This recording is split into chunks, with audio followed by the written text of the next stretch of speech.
Assalamualaikum warahmatullahi wabarakatuh. Perkenalkan, nama saya Fifatun Zahra dari kelas 12 IPA 2 akan melakukan kultum untuk melengkapi tugas UPRA Sejarah Kebudayaan Islam. Assalamualaikum warahmatullahi wabarakatuh. Alhamdulillahirabbil alamin.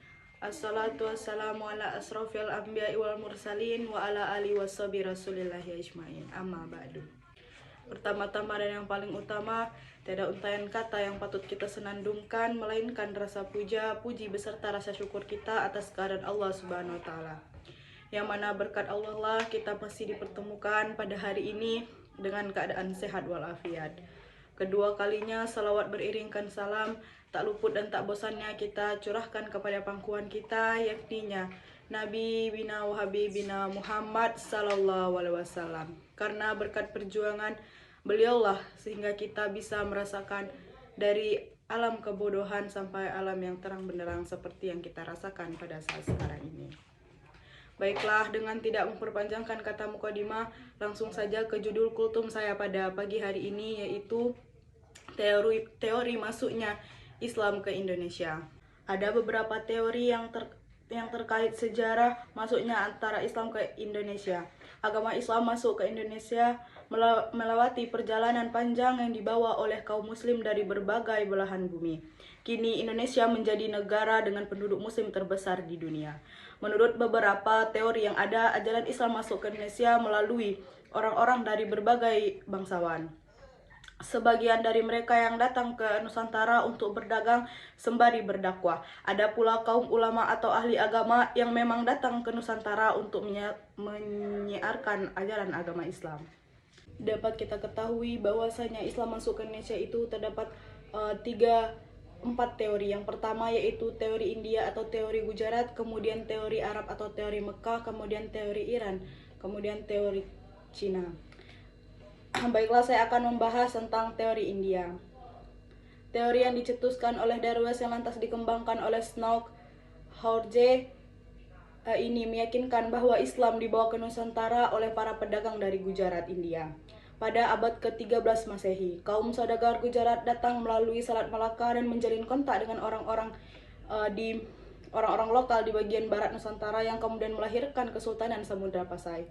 Kemudian ditemukannya satu makam yang mendukung teori ini, yaitu makam Malik As-Saleh dengan angka 1297. Nama asli dari Malik As-Saleh ini sebelum masuk Islam adalah Marasilu. Ia merupakan pendiri Kesultanan Samudra Pasai. Corak batu nisan Sultan Malik As-Saleh ini memiliki kemiripan dengan corak batu nisan di Gujarat.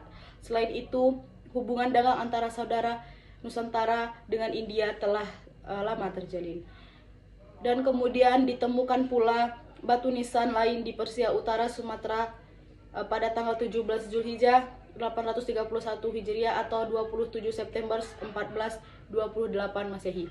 Makam ini memiliki batu nisan berupa dari Cambai, Gujarat, dan menjadi nisan pula untuk makam Maulana Malik Ibrahim, salah satu wali Songo yang wafat tahun 1419. Baiklah, kemudian yang kedua yaitu teori Arab. Teori selanjutnya tentang masuknya Islam di Indonesia diperkirakan berasal dari Timur Tengah, tempatnya Arab.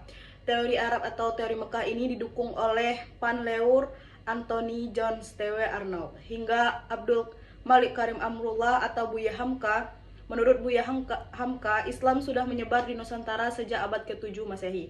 Hamka dalam bukunya berjudul Sejarah Umat Islam menjelaskan salah satu bukti yang menunjukkan bahwa Islam masuk ke Nusantara dari orang-orang Arab.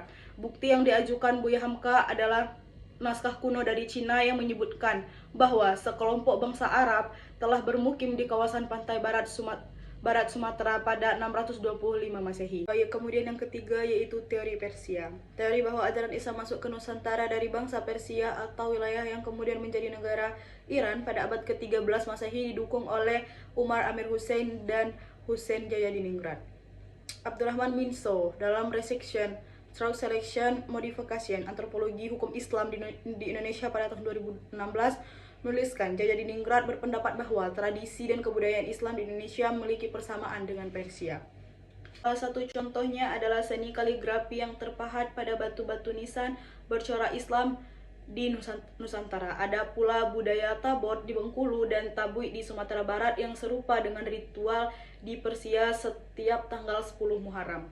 Akan tetapi, ajaran Islam yang termasuk dari Persia kemungkinan adalah Syiah. Kesamaan tradisi tersebut serupa dengan ritual Syiah di Persia yang saat ini merajuk pada negara Iran. Teori ini cukup lemah karena mayoritas pemeluk Islam di Indonesia adalah bermazhab Sunni.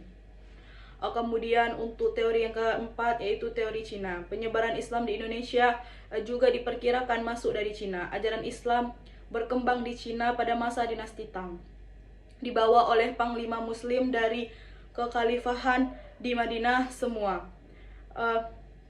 Pada era Khalifah Utsman bin Affan, yakni Sa'ad bin Abi Waqqas, Kanton pernah menjadi pusatnya para pendakwah muslim dari Cina. Dalam buku Islam ini, Cina menyebut relasi pertama antara orang-orang Islam dari Arab dengan bangsa Cina terjadi pada 713 Masehi.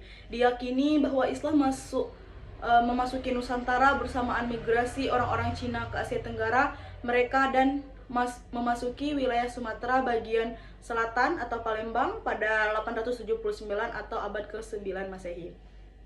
Bukti lainnya adalah pada banyak pendakwah Islam keturunan Cina yang punya pengaruh besar di Kesultanan Demak, kerajaan Islam pertama di Jawa.